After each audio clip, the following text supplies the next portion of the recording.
செடி முளைக்கும் நான் பூவாக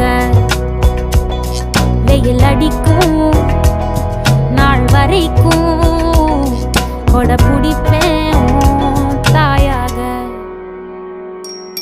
நீ நீ சொல்லும் கதை நான் நான் கேட்கும் வர நாமாவும் மாய பறவைகளே.